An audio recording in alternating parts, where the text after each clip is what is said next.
उस दिन शाम को सीतापुर गांव के 3 लोग गांव के बड़े पेड़ के नीचे बैठकर आपस में बातें कर रहे थे। ये तो रोज का नाटक हो गया, शाम होते ही बत्ती गुल हो जाती है। बिल्कुल सही कहा, लेकिन जो भी कहो, शाम को बैठकर बात करने का मजा ही अलग है। सही कहा, लेकिन ये क्या, शैलेन चाचा तो आए ही नहीं अभी तक। शैलेन चाचा की कहानियां सुने बिना कोई मजा ही नहीं आता। अरे वो कोई कहानी नहीं, सब मनगढ़ंत बातें हैं। क्यों? पिछली बार की बात भूल गए, जब शैलेन चाचा बता रहे थे कि डूगर राम की जमीन पर बने कुएं में पिशाच रहता था। मुझे तो नहीं लगता कि ये सच्ची घटनाएं होती हैं। इस दुनिया में जो आंखों के सामने दिखता है, उसके अलावा भी बहुत कुछ होता है जिसे हम समझ नहीं सकते। तभी दूर से किसी के पैरों की आहट आती है। सबकी नजरें उस ओर घूम जाती है। एक बुजुर्ग आदमी वहां आ पहुंचा। वो और कोई नहीं बल्कि शैलेन चाचा थे। शैलेन चाचा हल्की हंसी के साथ, अरे भाई, क्या हाल है? कैसे हो सब? आज फिर बिजली गुल हो गई। अरे वाह, चाचा आ गए, अब तो मजा आएगा। हाँ, लेकिन चाचा, आज कोई नई कहानी होनी चाहिए, और हाँ, जरा सच्ची होनी चाहिए। अरे, आज जो घटना सुनाऊंगा वो सिर्फ कहानी नहीं, बल्कि मेरी अपनी जिंदगी की सच्ची घटना है। शैलेन चाचा सोचते हुए, उस समय मेरी उम्र बहुत कम थी। डॉक्टर के रूप में मेरी पहली नौकरी एक दूर गांव बलपुर में लगी थी। गांव शहर से बहुत दूर था और वहां तक बिजली भी ठीक से नहीं पहुंची थी। मुझे वह गांव बहुत पसंद आया और वहां के लोग भी कुछ ही दिनों में मुझे अपना मानने लगे थे। एक दिन गांव के 2 लोग मुझसे मिलने आए। गांव वाले उत्साहित होकर, डॉक्टर साहब, हमारा गांव आपको कैसा लग रहा है? बहुत अच्छा, ये जगह बहुत शांत और सुंदर है। बस डॉक्टर साहब, आपसे एक बात कहनी थी। क्या बात? दरअसल आप तो गांव के एकदम आखिरी सिरे पर रहते हैं, इसलिए कह रहा हूँ, ये जगह कुछ खास ठीक नहीं है। ऐसा क्यों कह रहे हो? अंधेरा होने के बाद ज्यादा बाहर मत निकलिएगा और अस्पताल से भी कोशिश कीजिएगा कि शाम होने से पहले ही लौट आएं। आपके क्वार्टर के पीछे जो रास्ता जंगल की ओर जाता है, उसकी बहुत बदनामी है। बदनामी? मतलब वहां चोरी चकारी होती है? नहीं डॉक्टर साहब, वहां जो भी अकेला जाता है वो लौट कर नहीं आता। उस दिन उन लोगों की बातें सुनने के बाद से मैं बहुत सतर्क हो गया। बहुत जरूरी न होने पर शाम के बाद घर से नहीं निकलता था और अस्पताल से काम निपटा कर शाम से पहले ही घर आ जाता था। उस दिन रात बहुत गहरी थी। आसमान काले बादलों से ढका हुआ था। दिन भर का काम खत्म करके मैं जल्दी से खा पी कर सो गया था। अचानक किसी की आवाज से किससे मेरी नींद खुल गई। डॉक्टर साहब, कृपया दरवाजा खोलिए। इतनी रात को कौन आ गया?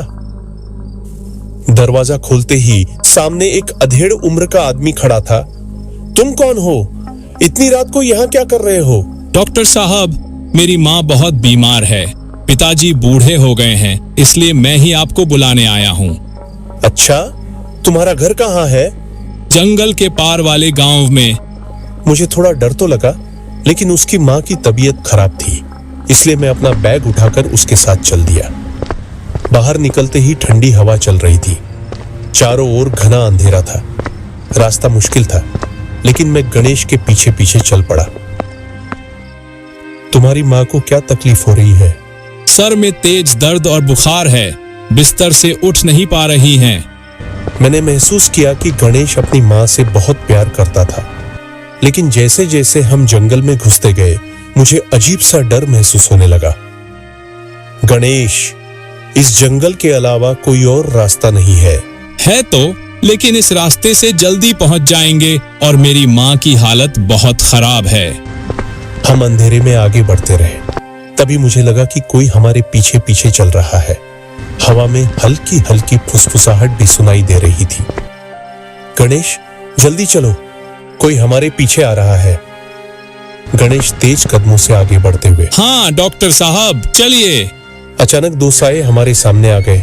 उनके चेहरे अंधेरे में ठीक से नहीं दिख रहे थे, लेकिन उनकी आवाज डरावनी थी। ओए, तुम दोनों रुको।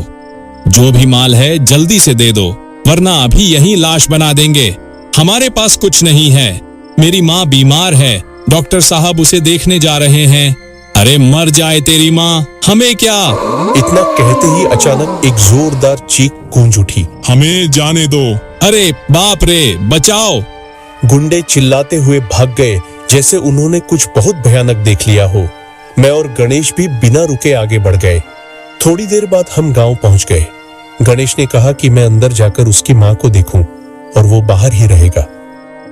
ठीक है, मैं देखता हूं। अंदर एक बुजुर्ग महिला बिस्तर पर पड़ी थी। उनके चेहरे पर दर्द साफ दिख रहा था। पास में एक बूढ़े आदमी बैठे थे। डॉक्टर साहब, आपने इतनी रात को यहाँ आकर हम पर बहुत उपकार किया।